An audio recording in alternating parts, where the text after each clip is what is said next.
Porky's Corner is proud to be sponsored by Spartan Site Solutions. They are specialists in civil engineering and demolition contracts for the construction industry.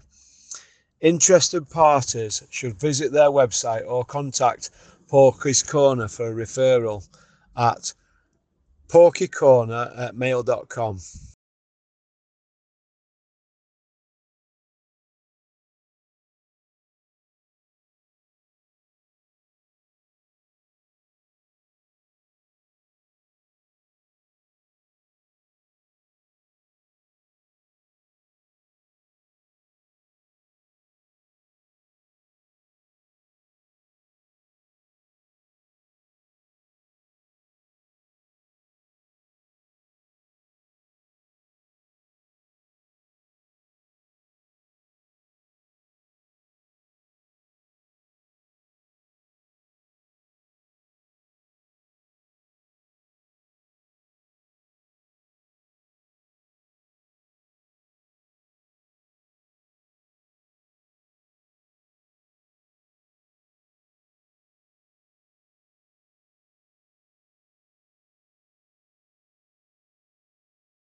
Welcome to part two. We're joined by Adam from San Francisco.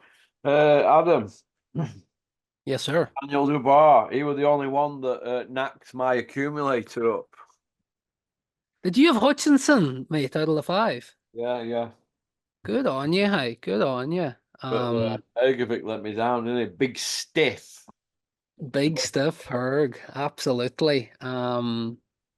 Yeah, I had Dubois in this one, man. And the main reason, well, there was a couple of reasons. I thought that, Hrgovic has been inactive. Obviously, look, his last 3 fights, he fought Zhang. Most people had him losing that fight. I did as well. He got the decision, whatever. But that obviously that fight aged well when you saw what Zhang did to Joe Joyce. So whatever.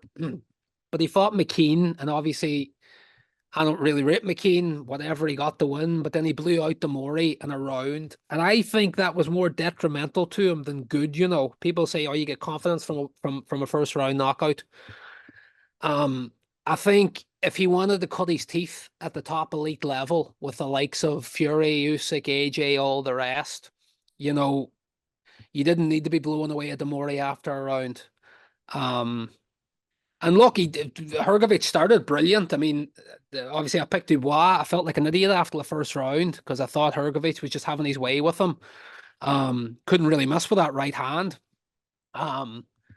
So yeah, I mean, after a round, obviously it didn't look good for Dubois, even though he was, he was showing a chin for sure. You know what I mean? None of them kind of shaked him.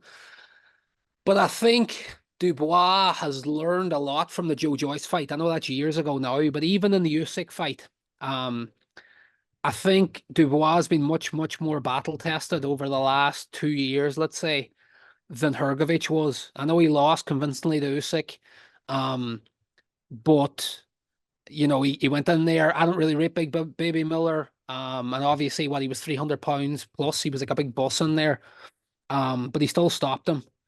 And yeah, look, Dubois kept himself in the fight. I think an older version of him would have wilted mentally after that first round, just with a kind of puckering he took. But he just kept himself in there. He kind of dragged Hrgovic into deep water, and he obviously took him out. So no, really good performance all around, mate. Like I said, I know the first round was a massacre for him, but he put it to one side. He kept himself in there, and he was eventually able to get him out of there. So yeah, huge night. I think Dubois is definitely the biggest winner on the card in terms of what it'll do for his career, and it keeps him alive at the top level. So fair play to him. Happy for him, to be honest. Yeah, he's doing well, Dubois, and they're talking about him versus Big Meech, aren't they? They are. I would I think though, with all this praise I'm giving him, I think AJ stops him inside a 6, Yeah. I think so. I just look at that first round, and maybe it was jitters, maybe it was nerves, whatever the case may be. If you're giving AJ the same openings that Hrgovic had round 1 through 3, I think AJ gets you out of there. If he's able to land that right hand, even half as much as Hrgovic was able to land it. I think not just, I'm not, because when you say somebody gassed, it kind of takes away from Dubois' victory. I'm not saying Dubois won just because Hrgovic gassed. But I think, from round 4 or 5 onwards, you could see Hrgovic's legs seemed like they were going. And that's where the 1 round blowout of Demore, I think, kind of went against him. Because even though he did have a fight recently, it was a complete blowout. But yeah, I just think if AJ is able to land half or a third of the right hands that Hrgovic was able to land, yeah, I think it's good night for Dubois, honestly. Yeah. I think that Dubois could surprise a few people because he's got that knockout power on him. He does. Oh no, look, it's a fight I would love to see. Like, I know I'm saying I would have AJ within 6. But I think it could be a really, really good fight. I think if Dubois came in and was able to kind of set the pace, like I thought he let Hrgovic kind of take the initiative in the first couple of rounds here. Whereas I don't know if that would be the game plan against AJ, because I think they would be Don Charles and his whole team would be much more worried about AJ's power than they were with Hrgovic. So maybe Dubois comes in and tries to start quicker and just put AJ on the back foot. But I think if he started the fight like he did the last night, I think AJ would get him out of there. But I would definitely like to see it. Look, big domestic fight. And if Dubois was able to get that AJ scalp, it would kind of project him or propel him into a much, much better place. You know what I mean? Just globally, like that news would get around. So good fight. I would like to see it, but I would fancy AJ to get it done by stoppage. Would you? I think so, man. Yeah, I think so. If he's able to get that right hand off at all. Now, Dubois did show a good chin for sure, but I think Hrgovic's punching power and AJ's punching power are two different flavors. And Dubois is like, he's a big physical guy. You know what I mean? He did very well. I thought he got in and out of range nicely for a big heavyweight the last night. But he always has, taken damage. Like, even you go back to the Kevin Lorena fight, I know that was much talked about at the time. But guys have been able to get to him traditionally. And my worry would be if AJ does land that bomb, it'd be Dubois would have a hard time probably getting off the canvas and just recovering properly. So I would fancy Big Meech to get it done. Would you? I think so. I think so, sir. Good fight though. What do you think about all the talk at belts getting split up and all that? Do you think it don't matter now that we know Usyk's the man? Yeah. Honestly, I think it's an afterthought. I'm not just saying that to dig out promoters. I genuinely do. Like, I know people will sell it. Like, if Undisputed is somehow on the line again, like, let's say if AJ got a fight at the 4 belts, you're going to get Eddie Hills peddling out, oh, it's Undisputed and this and that and all the rest. The sad truth is Undisputed should have happened 5 years ago when Wilder and AJ had all the belts. So to me, and I think most fans, I think Undisputed at heavyweight's over. It's been done. Put it like this, for the likes of a Daniel Dubois, obviously winning a belt would be huge. But AJ has won them already. Fury obviously had the WBC. Usyk's now unified champion or Undisputed. So I think the belts they mean a lot less everywhere, but I think especially at heavyweight, the belts have never meant less than they do today, honestly. You honestly think that, yeah? I swear to God, man. Yeah. Well, just because, like, I think in a lot of people's eyes, the rightful man is Undisputed. Like, for example, if Usyk had got robbed against Fury and they were able to get the rematch on, if they got that IBF exemption like Usyk got for this one, if they were able to keep all 4 belts in a line and there was a very controversial decision in the first fight, I think people would have a lot more appetite for it. But I think if we're all being honest about it, even Fury fans, now that the dust is settled, if you go back and you watch that fight, it's very, very, very hard to have a scorecard where you have Tyson Fury winning it. So I think a lot of people think that the right man won. You know, he came up on the outside track, cruiserweight, bumped up middle, all this stuff. And you know, I think the rightful king is on the throne now. So yeah, I don't know, mate. I would like to see what people say in the comments on that one, but I don't think the belts mean as much now. Now that an undisputed champion has been, the rightful undisputed champion has been crowned. You see Fury taking rematch? I mean, as it stands today, I would say yes. The main reason being that it's booked so far out. Like, that can be a good thing or a bad thing. Like, yeah, the old expression, you can't teach an old dog new tricks. But I wonder, did both sides ask for October? Did Fury ask for it? Did Usyk ask for it? I would be very curious. We'll probably never find out, but I would be curious to ask who had the final say on October. I wonder, has Fury and Sugar Hill and whoever kind of went back to the drawing board and said, you know, this was done wrong. You know, we didn't do this right in camp and blah, blah, blah. I wonder, do they have a game plan like over the 6 months where they can think they can close the distance on Usyk? Put it this way, if it was booked for 3 months away or even 4, I would say there might be a reschedule. But the end of October is a long, or sorry, what am I saying? December. Isn't it December, right? December 21? Yeah. Yeah, so that's what, 7 months away. I think it'll happen. I think it will, you know. I think there's just, it's a long enough time for Fury to try and make adjustments if he's got his head on right. I mean, maybe they try and get fitter. Like, I know Fury had lost some weight, and I know he definitely looked a wee bit better this time than obviously he looked against Ngannou. But he still had the big, do you remember when he was walking out, he had the big back rolls or the big love handles and stuff? Yeah. Like, he still, even though he wasn't better shape, Tyson Fury could still do with losing, you know, a stone, maybe 20 pounds, you know.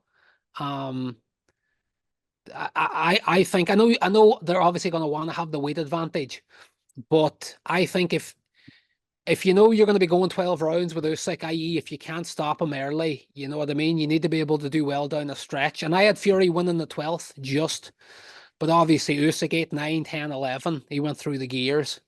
So, yeah, I think, I'm not saying he should drain down to Wilder weight, not that he could, but I think Fury should lose a stone, maybe closer to 20 pounds if he is going into the rematch at all. What do you reckon, mate? Like, what do you think Fury has to do? I'm not saying he can do it, but what do you think Fury has to do to make the rematch more competitive? I think he has to get rougher, but he's got to get fitter and stronger, and that means getting some blubber off. He looked fat as a pig, Michelin man. Do you know what I mean? Heavyweight champion looking like that. Look like pie eating champion. Oh, blubber is the perfect word. Blubber man. Yeah. Oh, fuck, that's funny. No. How You've got to give yourself the best opportunity, haven't you, really? you do. You're in You those do. situations. You've got to be looking like the champ, haven't you? Lead. Yeah.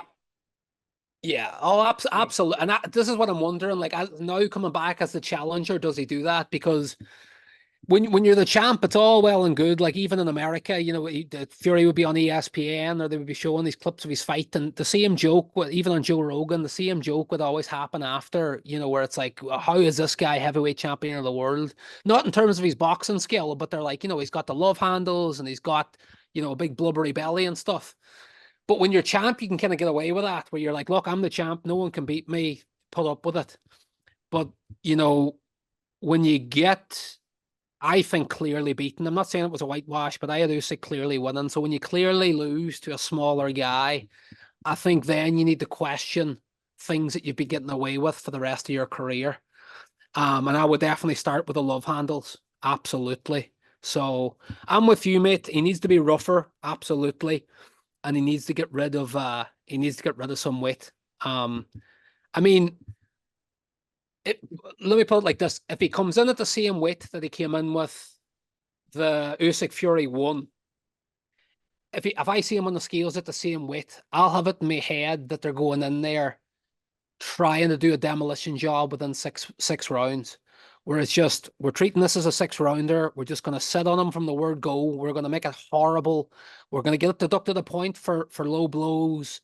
We're going to be sick, like, we're going to have the head linked into his chin. We're going to do all the dirty stuff. And if it doesn't work after 6, then we're done.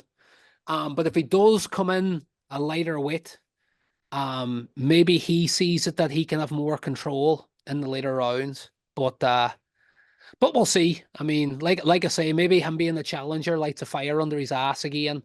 Or maybe it doesn't. Maybe he crumbles under the pressure. I want to see the rematch because I think, obviously I want to see it because I want to see it, but I think there's a lot of questions from both men, or more so from Fury, that we need to see. Does he still have the hunger? Can he get the weight off? Can he be better down the stretch? Can he do more damage early? Can he change his approach? So I definitely want to see the rematch, but I still fancy Usyk as we stand here talking today, 100% to get it done. Yeah. What do you think to Deontay Wilder and good old Zhang? Big bang. Chat shit get zanged. It does what it says in the tin, doesn't it? With Big Gilet. I thought it was sad, if I'm honest. I've always liked Wilder. I know he's kind of said some stuff after the whatever. I know he kind of said some daft stuff about the Fury and the gloves and this and that after he lost the second fight. And how I'm saying, he wore the suit into the ring. There's a lot of stuff he said I thought was crap. But overall, throughout his career, I think Wilder has been good for boxing, especially the heavyweight division. He was he had that kind of, I'm not saying he was like Clubber Lang, but he had that kind of vibe about him a little bit, like this big American destroyer. Obviously not technically very good at all, but he just had that punch that could send lads into orbit. So he gave us some good moments, some exciting fights, not technically great fights, but some amazingly, exciting fights. Like I love that the first fight with Luis Ortiz. But I think the boss has left the station. Kent often talks about balance leaving when fighters get older, and he talks about how when the balance is gone, the fight's gone from you. I thought Wilder versus Zhang, I thought this might be the one weird time where Malik Scott being his coach could be a good thing. Like even a broken clock's right twice a day. I think Malik Scott has changed too much about Wilder, and I think he's taken away his arsenal of weapons. But I thought if Wilder was going to go with that kind of new pitter-patter style where he's moving and all the rest, I thought he would try and drag Zhang into deep waters, try and maybe stay away from him through 6, and then just wait for Zhang to gas out. I thought Zhang's conditioning looked a wee bit better than it did in the Parker fight, for sure. I think he definitely put in a harder camp. But yeah, Wilder just wasn't able to keep him off him early. And yeah, just not being able to get that right hand off. And even like if you're his coach, or if I'm his coach, like if you're Malik Scott and you're going in and you're changing his style and you're trying to do this and you're trying to do that, there isn't enough obvious change. Like I remember if you go back and you watch the Wilder Fury, the third fight they had, I remember looking out to see what changes we saw in Wilder with a change of trainer early. And I thought in the very first round of Fury Wilder 3, he was actually going to the body with a jab. And I'd never really seen that from him before. So I was like, all right, this looks a wee bit better. But like, if you're going to change a man, you have to give him a couple of new weapons. Like, there's no right hand to the body. Like whether it's a hook or whether it's a straight. Even if you're not fully committing to the shot, you're giving Zhang something different to think about. Like when people think about Wilder, they think, okay, jab, massive right hand, and that's it. So if you're Malik Scott and you're going to go in there and change his style, there's no new punch variety. There's no right hand to the body. There's no doubling up on the jab. There's no straight right, down on the solar plex. There's none of that. It's just a worse version of Wilder. With his balance seems to be gone, and with no way of getting that right hand off. So I think it was a sad end to a very fun career, pal. And yeah, I don't really want to see him come back now, just because I don't think he beats anybody at that elite level. And I don't really want to see him come back and kind of go through journeyman again. And I think he's checked out as well. You know what I mean? Like, I think I'd be very, very, very surprised if we see him in the ring again. But what do you think, man? Wilder now, I think he's finished now. I mean, he can't pull trigger, can he? No, no. Do you think, Adam, that he got away with it that long, being able to pull trigger and just get guys out there, that he kind of like blagged it with his power? I think there's a couple of factors. I think number one, you know, he told a story about when he was a kid. He said, like, you know, he didn't go looking for trouble, but trouble always found him. He said, like, he would get in fights with older lads when he was younger. And he would put them out cold. Now, these lads would be much bigger lads, much older lads. He said if he would get into like fights in his neighborhood, he would always put these guys out with one punch. And I remember he said from a young age, his grandmother said he was ordained by God with this gift or whatever. Now, whether you're religious and you believe, that's another thing. But I think Wilder had supreme confidence in his ability to just lose 11 rounds and get a guy out of there in the 12th, or he'd be completely outclassed. I think Wilder completely believed in his power up until obviously Fury 2. So I think that's one factor, that he's lost that belief and that trust in himself. I think obviously age plays another factor, where I think Ken's 100% right. I think that balance is gone. And I think his balance being gone is a big reason on why he's not able to get that right hand off anymore. And I think the third kind of factor I would say is, I think the fear factor with him's gone now, man. Like, you look at the Mike Tyson back in the day. Mike Tyson won most of his fights before he stepped in the ring, because he had guys petrified mentally to get in there with him. And I think a lot of guys were petrified to get in there with Wilder. But I think Fury took that away. So yeah, I think that's I think it's belief in himself. I think it's age, and I think it's other people's, belief now that he's human. He's not this monster anymore. So I think there's been a couple of factors, man, that have kind of led him to here. But it's sad all to see him. Like, it's big punching, one punch knockout artists. Regardless of division, people always want to watch them. And it seems like Wilder can't knock out anybody anymore. And it seems like, yeah, in my opinion, he's completely done at that elite level. So I hope he retires now and just sails off into the sunset, because he's made a boatload of money. And his fights are wild hard to watch. Like, I mean, but back in the day they were hard to watch, but you always knew that he had that one punch that, like, you never took your eyes off the screen.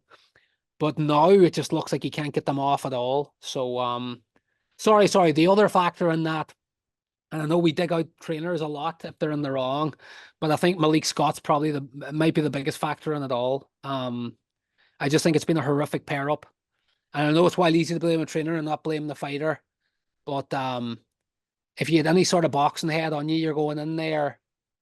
I think he was almost trying to pander to Wilder by trying to reinvent them. And I think he was kind of being dishonest. Where I think after the Fury 2 fight, Wilder was looking for answers. Obviously, he fired Mark Breland, which I thought was a horrific move at the time, and obviously it's aged terribly. Yeah. But I think Malik Scott probably told Wilder what he wanted to hear. Oh, we'll go in and we'll change this around and we'll make the slight adjustment here and we'll do this and we'll do that. And Wilder bought into it. But I think what he's ultimately done he's taken the dog out of the dog and has left Wilder a shell of the fighter we used to know. So, yeah, I'd be very surprised if Malik Scott does well long-term as a trainer after kind of the effect he's had on Wilder's career. Maybe I'm being too harsh, but I don't really think so. Do you think a lot was took out Fury, though, in them 3 fights? Oh, for sure. And I roll that into the age category, like miles on the clock. I mean, those Fury 2 and 3 were just horrific fights for Wilder. And like, again, for the fans, brilliant fights to watch. I thought the third fight was more entertaining because obviously he was in the fight a lot more, dropping him twice in the fifth. But yeah, I think, man, and it's not just Wilder, I think those three fights took a lot of the fury too, like a lot of the fury. Um, and that's why I'm saying that's why I enjoy Wilder. Like he gave us two fights, the two Fury fights as 2 and 3 for different reasons, but he left it all in the ring. And he said he wanted to go out in his shield. He came back in the third, and he never buckled and he never gave in to the pressure. Like, and he was getting an absolute hiding, and he went out on his face, um, knowing that it would probably end his career at the elite level. So yeah, I think we have to give Wilder and Fury a lot of credit for those two and for the three fights, the whole trilogy, because I think ultimately it put 10 years on the clock of both men, maybe 15 on Wilder, and it's hard to argue against it. That trilogy kind of took a lot of the both men, isn't it, man? Yeah, Wilder's done well financially, hasn't he, though? Brilliant. Rich man.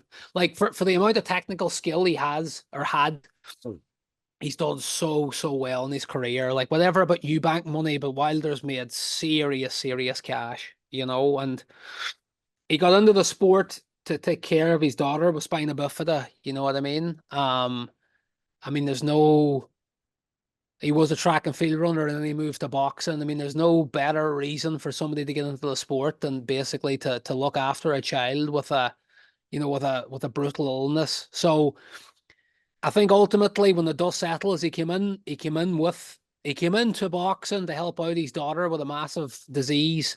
And when the dust has settled now, he has a massive family. He has more money than his great grandkids will ever need. So he came in with a mission and he accomplished it with icing on the cherry. So I think he's had a great career. I think he's been a fun watch for the fans. I said some daft stuff, but I think overall Wilder's been fun.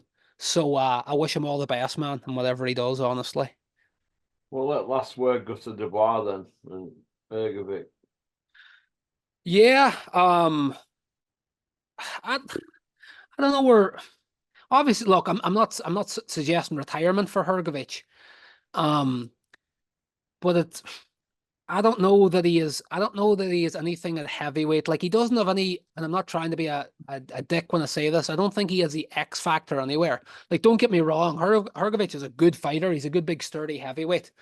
But I think transitioning from a good amateur career into the pros, I don't think.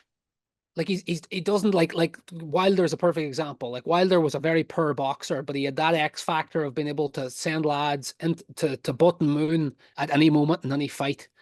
And then you have other fighters like I know Frank Sanchez lost last time out, but if you take like a boxer at the heavyweight division, like even a Joe Parker, a lot of people see him as negative, but he gets the results. So he cancels out any negativity for himself by just getting the job done against Wilder and Zhang. I think Hrgovic is kind of in a weird spot now, man, where he's not mandatory, obviously, for the IBF anymore. And I don't think he's ever been a massive draw, a big ticket seller. So you don't have that going, or he doesn't have that going for him either. So I kind of wonder now, man. A fight I would like to see, like I'm predicating this on Deontay Wilder retiring, which I think he will. They were talking about Jared Anderson versus Wilder in America. If Wilder won, I would like to see Jared Anderson versus Hrgovic. I think that'd be a really, really good test of Jared Anderson's level, because I think Anderson's overrated, if I'm being honest. I think he's got holes in his defense that have been there for 3 or 4 fights that haven't really got buttoned up in the way that they should. And I don't know. It depends how they takes a stoppage. I would probably fancy Hrgovic to beat Dubois, to beat Anderson, even after getting stopped at the weekend. I think Top Rank will probably avoid it because of all the reasons I said. Hrgovic, you know what I mean? They don't get much by fighting him.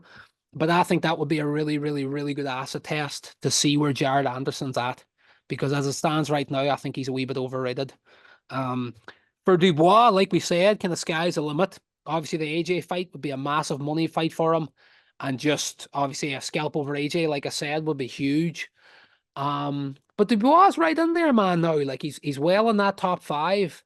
I mean, you have Usyk, you have Fury, you probably have AJ, you probably then just have Joe Parker, and then I think you've got Daniel Dubois now. I think that's kind of the top 5. So fair play to him. He's kind of cemented himself. Obviously, he's only 26. He's got youth on his side at the heavyweight division. So I think Dubois is in a really good spot now moving forward. So sky's the limit, man. What do you think to Don Charles? And he's put himself in winder, hasn't he now? He has, yeah. I mean, he's done a good job. It's hard to argue with him now. Obviously, they've had some tough moments. You know, the Usyk fight. But no, he's come back well. He's done a good job. I think it seems like, I'm not saying trainers and fighters need to get along per se, but it seems like him and Dubois have a good relationship. And I think, look, Dubois is a big, scary man. Do you know what I mean? Like, even you look at him, like he's well filled out. Like, Dubois has got all the physical attributes to be a destroyer at heavyweight. My issue with him was, did he have it between the ears? And I think Don Charles, amongst being a really good And coach, did he have any arsehole? no, that's what he was like. I mean, he had proved, at least in the Joyce. I know he had a rough injury in the Joyce fight, but even before he got that popped, I think you could see him kind of fading mentally. I think he's growing that arsehole now. Like I said, I think the older version of Dubois between the ears would have wilted in the Hrgovic fight, and I think he would have got stopped. I think he would have lost faith after a couple of rounds. But I think he trusts himself a lot more now, and I think he's a lot mentally sturdier than he was. And I think that's ultimately, it's not the only reason he got the stoppage, but like I say, I think he could have faded mentally in that fight. Older version of him, and he didn't. So no, mate, I think the Don Charles matchup for Dubois aged brilliantly. And I think a couple of good matchups for him. Like I think that Jarrell Miller fight was perfect timing. Like Miller went in there, he looked like a total slob. Do you know what I mean? Whatever about being a big heavyweight, but he looked like a big pig. So I think it was good timing for Dubois. And obviously him getting that stoppage late, I think that did the world of good for his confidence. So yeah, give both of them a lot of credit, both Dubois and Charles. And it's good to see stories work out well. Like more times than not, when people change trainers, it doesn't go that well. But I think this is one of the kind of weird occurrences where it has been a good story. So no, fair play. I like Dubois. I know up until like maybe this fight, he hasn't been the best on the mic. I know he kind of had a bit of a back and forth with Miller, which was fun, like who's your daddy and all the rest. But I think he's kind of growing into himself as a character a bit more now as well. And I think if he can add maybe 10, 20% more spark and be a wee bit more outspoken, I think he can be a big star, mate. At least in Britain, he can be a big star. You know, like if he could go in there and get beat AJ on points or get him out of there and have a wee bit more about himself on the mic, you know, Frank Warren's got a new superstar at heavyweight. So could go very well from him, mate. Could go very well from him. I still have AJ beating him, but there's a lot of excitement about Dubois again. So power to him. Oh yeah, yeah. There isn't there. He could take any of them out, couldn't he, to bar? On the right night, absolutely. Absolutely. Like I say, I mean, he's a big, scary guy, fucking tremendous physique, you know what I mean? And Yeah. got good reactions for that size too. You know what I mean? I was kind of I was impressed. Like I thought his footwork got him out of dodge a lot in rounds 2, 3, and 4. Where I thought if Hrgovic could have put the foot down a wee bit more, maybe he could have you know damaged Dubois enough to get him out of there. But Dubois was good, nimble on his feet. So no, look, he's got it. If he can keep progressing and mature a wee bit more and just keep growing in terms of like mental, if he can grow more and more arsehole as the fights go on, he could be a very dangerous guy at heavyweight. Like put it like this, you know, they were saying like Dubois was like the UK version of what Jared Anderson is in America. Young, up and coming, physical heavyweight, all the rest. I would have Dubois well over Anderson in that pecking order now. I think if they fought tomorrow, Dubois would get him out of there probably 8 through 10. I think he would just same as he did the Hrgovic. So he's come on leaps and bounds. So fair play to him. Yeah, yeah. We'll finish off on this then. Have you seen that with Glenn McCrory calling out Big John Fury and Big Joe Egan? No, mate, please send me. Where is this? How have I missed Just it? sent it on your WhatsApp. Have a play of that. Will do. Not for long. Mate, I'll have a look at it. I haven't heard anything about it. I'm over the moon. I'm over the moon. We have someone calling out the two blaggers, especially given the fact that it was Glenn McCrory and the Catskills doing the business.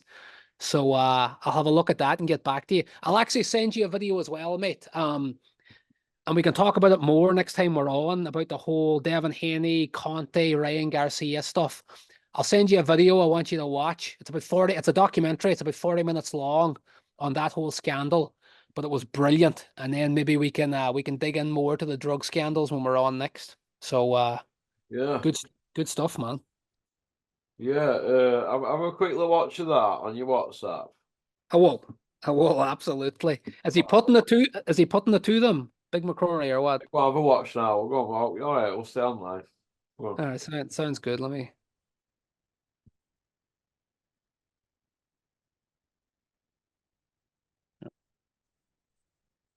Oh, Glenn McCrory getting it some welly. Yeah. Look like he's had a few sherbets. Just get ready. You want me? You got me. He's like Rocky, isn't he? Go on, McCrory. Jeez, he is like Rocky, hey, and he means business. Gee, awful scary eyes on him, does big Glenn McCrory, doesn't he? Yeah, I've had a few sessions with Glenn. He's a boyo. He's a scary looking cat, but look, that's the perfect call out for those two guys. No big theatrics, no big roaring, no props, no bullshit. Do you know what I'm saying?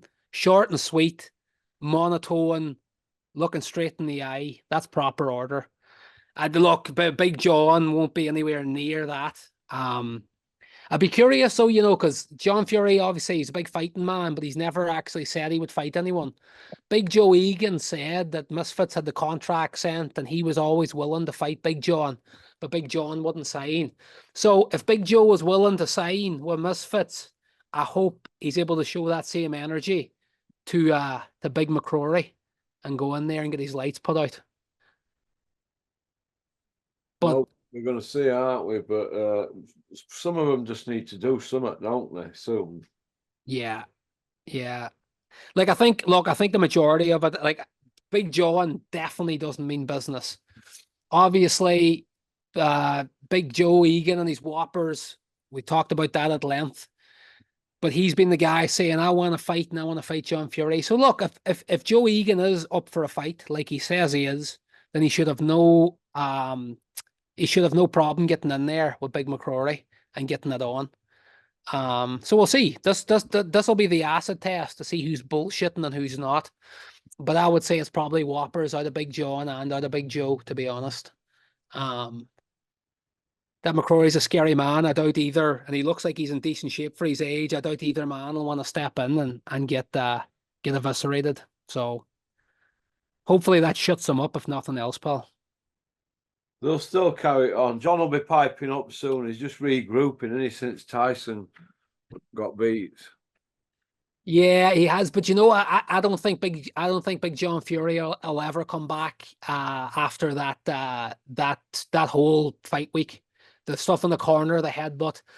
I think that fight week for John Fury was his version of Fury Wilder 3. I think he lost something of himself in the public eye for his conduct that week, and I don't think he's ever going to get it back.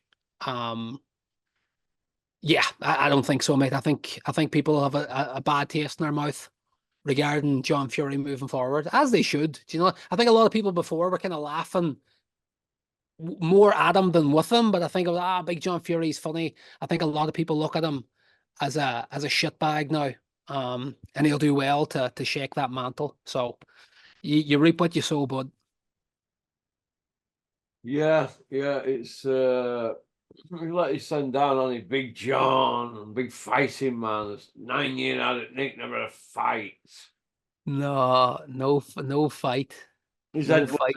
he's slapped RC Fally, a small 5'3" man, Asian man, and he's headbutted a small man from Usyk's team. That's all he's done since he took Kofi's eye out. He was 5'4" as well.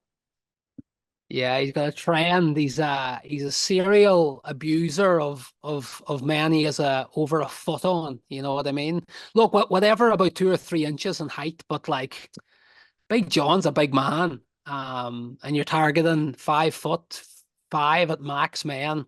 Get out of here. You're a piece of garbage, and you deserve to be in the bin. So let him stay where he is right now. I'm enjoying the peace and quiet, mate. I don't know if you are. We don't really need that blabbering or slabbering. So let him stay wherever he is. Cook the rabbit stew.